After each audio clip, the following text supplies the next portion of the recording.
Oo, mga ka-bikes, nandito pa kayo ngayon sa may Chino Roses. At tayo ay commute muna, hindi muna tayo nag-bike.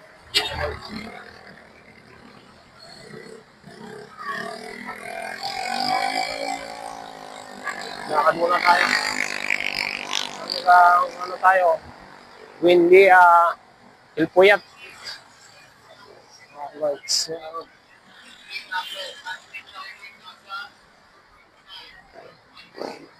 So, tama-tama at walang ulan. Kasi,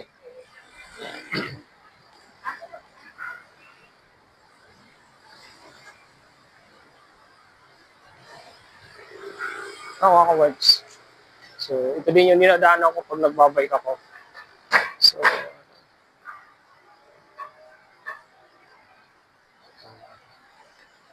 yun pala, hindi tayo nakapag-bike, mga ka-bike, kasi halos 3 beses tayo na karoon ng problema sa bike. Actually, ni bike, nadisgrasya ako, but hindi naman ako na tamaan o nagka ano man, but sabi na misis ko, pagpaliban mo muna yung bike, saka na lang uli ikaw umuna ngayon, sabi sa akin. Kaya, hindi mo na ako nagpa-jack kasi nung maulan, itong nakalang last week lang, mga ka-bikes, pumimplang ako dito kasi yung gulong ko bago nga. Yung nabili ko, maliit yung spike. Hindi tulog ng nakaraan ko na makapal pang bundok yung binili ko. Makapal yung spike eh. Ngayon medyo manipis yung spike ng ano ko. Pag inakit ko siya sa mga gutter na may bakal, yung bumibigay. So, doon nadulas ako. So, simplang ang nangyari. So, wala naman. Bumalingtog lang ako. Ang nauna lang sa akin yung weight ko, siyempre, nabagsak. Yun lang, tapos, sumunod, nung karang Sabado, galing kami ng warehouse. Dito ako natulog sa office. Ang nangyari, umuwi ako ng tanghali na, o hapon na, mga bandang alas 12 eh. So, pagdating ko sa may sa amin, binangga ako ng tricycle sa likod. Talagang gumiwang ako eh. Buti na maintain ko yung ng aking manibela. Kaya, yun. Tapos, ang malupit pa, hindi pa ko inintuan eh. Matanda na eh. So, hindi ako inintuan. Taga doon sa amin, malapit.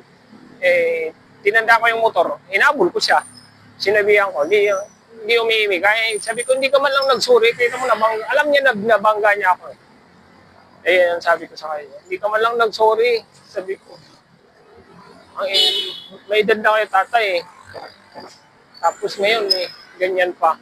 Hindi man lang kayo nagsuri. Pero, nagdadala pa sila ng tricycle eh. Tinitingnan lang niya ako. Okay na. So, sabi ko, ano lang kasi buti hindi ako sumimplang. Kung sumimplang ako, ayari. So, itong pangatlo kagabi, dito naman din sa amin. Sa may kami nito. Paglusot ko galing ako ng Amslay, baba ako ng Heritage.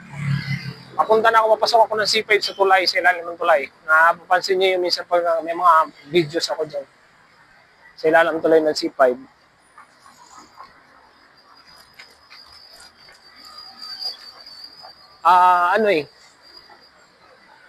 Sabi ko, maluwag, wala siya traffic. For the first time, sabi ko, Monday, walang traffic. Pa ako, sasalita pa ako, wow, walang traffic. Nandun na ako sa gate, napapasok na ako ng C5. Yun, may kaliwaan doon na pwede ka pupunta diretso ko ng C5. Sa gitna na ako at nangyari? Kinat ako bigla. Nasa video ko din. Kinat ako bigla. Tik na gumiwang na naman yung likod ko kasi mabigat yung lock ko lagi. Giwang na naman. So, tapos, inuwi ko siya, sinigawan ko. Napansin din niya na natakot din siguro. Hinintuan niya ako doon pero medyo malayo sa akin. Ano nangyari? Nag-signal light siya. Inilawan niya, sige niyang signal. Akala niya siguro bulalapit ako sa kanya. Hindi ko sila pinuntahan kasi nakasara. Baka mamaya kung ano man. Ang inantay ko, kung bumaba sana, hindi na bumaba eh. Ay, wala lang, pinabayaan ko lang siya. Inantay niya ako na pumunta ako sa kanila. Palagi parang nagsuri din eh. Kasi nag-signal light siya eh. Alam niya na mali sila. Kaya pagdating ko sa bahay, pinakita ko yung video ko na naman sa misis ko. Ayun, sabi ng misis ko sa mga anak ko, Papa, hinto ka muna ng bike, huwag ka na muna mag-bike. Kaya pag-usapan ko kanina, pahinga muna, palipasin muna natin itong baka mamaya, yun na nga, pag-pray natin ipapagad, maging ako. So sabi nga, yung tulong ni Papagad tsaka, nandyan talaga lagi. Yun yung pagkakaiba. Pag lagi ka nandyan sa kanya, sabi ko nga sa inyo, lagi ako sa church, pagpapasok ako, pag-uwi, lagi ako dumanan sa church, hingi ako lagi ng gabay. Yun, sabi ko yung gabay talaga ni Papagad lagi. Kaya, dito na tayo sa mga bikes. Ayala na tayo. Hilpuyat na. Ayan.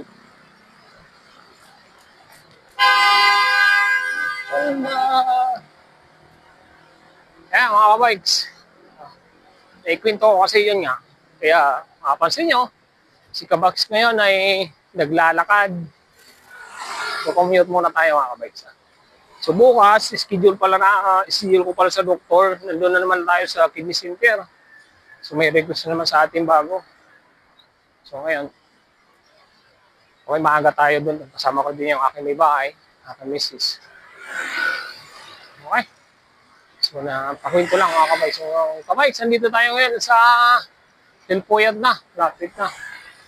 So, welcome to another vlog again. And huwag pong kalimutan mag-subscribe sa aking YouTube channel. Kahit ganito lang yung aking content lagi. Kwento. Pang araw-araw nating buhay mga kabikes.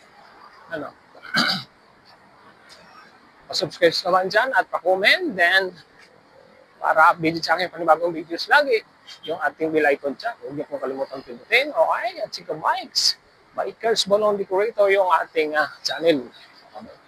Okay. Yan o.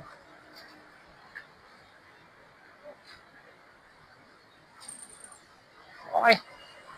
Thank you very much again. And tatawid tayo dito sa Ayala na yan mga kabikes. RCBC. Tatawid tayo sa Hilpuyat.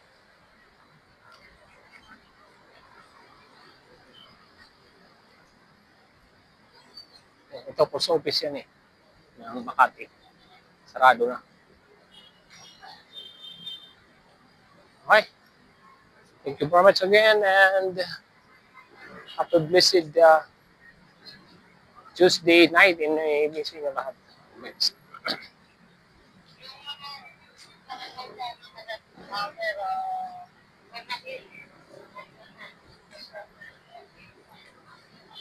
Okay. So, yan. Long Ayala. Hilpuyat. Tapos yan, papasok ng Ayala. So, papasyal tayo dyan pag pinailaw na nila yung Christmas lantern nila dyan. Tapos ito may park dito, sa side na to. Hindi pa sila nagkakabit mga kabikes. Okay. So, yan. Hilpuyat. Papuntang Pasay yan. PICC. Was Boulevard. Papunta yan doon. Then ito, puntang Ayala, EDSA. Ito naman, puntang Cubao, Monumento. Yan. Kabila. Okay, mga bikes.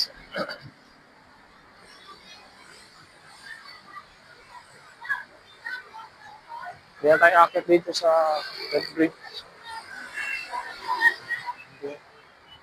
Dito na tayo.